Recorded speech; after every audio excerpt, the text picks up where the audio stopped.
Moving on, item 10. I just need to move an extension of time, Your Worship. Will you give me an extension of time? Grudgingly? Yes, thank you. Wonderful. Right. Vote on the extension of time. All those in favour say aye. Against, carried. Thank you. Now we move on to item 10, which is the emergency budget update. Talking to us to that is nobody, because we've all read it and we are all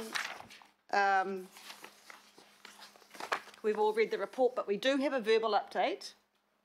No? Yeah. Thank you, Madam Chair. That's Pramod Nair here. Yes, thank you, Pramod. Yep. So as you've said, we'll take the report as read. There was a presentation that we were going to run through, which all members have received and should be on Nexus as well. So we won't run through it in the interest of time right now. We're happy to take questions, or alternatively, finance staff are also available to take questions outside the meeting if we're running short of time. So, yeah, thank you, Madam Chair. I'll hand back to you if there are any questions.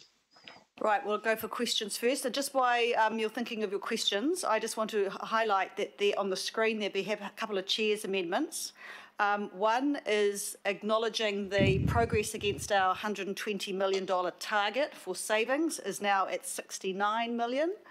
And under C, noting, because remember that this committee is that of the Value for Money Committee and the Finance and Performance Committee, noting the contribution that the Value for Money program continues to make, which I think is something in the vicinity of just under 100 million, 90.5 I think. Member Wilcox, you're part of that Value for Money Committee, and I acknowledge Councillor Mulholland as Deputy Chair of that committee, so I just draw your attention to that. And draw your attention to a slight extra amendment to Resolution F, which has just disappeared. Approve the 8.5 million additional CapEx to maximise the amount of subsidy funding available, because remember, if we don't do it this year, we don't get the extra subsidy next year. So it actually ends up by saving us some money. But questions? Mayor Goff. Yeah, thank you very much, Pramod. Can I just refer you to slide number 3, the group financial performance. It's very fine in every aspect with favourable and on track, other than one item, and that is asset recycling target, which is pertinent to another paper on our agenda today. If we do not achieve the 244 million proposed savings, what are the alternatives? It seems to me that it will either be to institute further cuts or to find savings in other areas. And I can't think of any areas that I want to make further cuts in or to try to find greater savings in. So what is the implication of the asset recycling target being at risk? Through you, Madam Chair. So it is correct that we would have to look at one of the other levers that are available to us, which would be looking at either operational savings or reducing our capital program. And that to what level would also depend on looking at how our revenue projections are tracking as well. At this stage, we've indicated the full year target at risk just due to the sheer volume of properties that we need to get through this year. There is, as mentioned, there is a paper coming up next, I believe, which Ross Churnside is presenting, and we will talk about the asset recycling progress in a bit more detail at that stage. Thanks, Your Worship. Councillor Cashmore. Thanks, Madam Chair. Since this report and that the PowerPoint's been done, we've had another 2.5, 3 weeks of lockdown potentially. Do we have any rough idea of the costs for that is currently as of date to Council?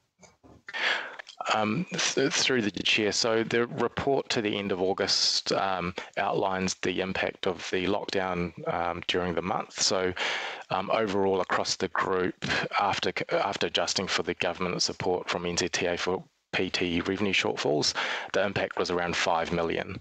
The makeup of that is mainly through the customer and community area of around 3.3 million, and as mentioned, through public transport reduced revenue about 4.7, but that's topped up through Waka Kotahi, and reduced parking revenue of just under $1 million as well, are the main components.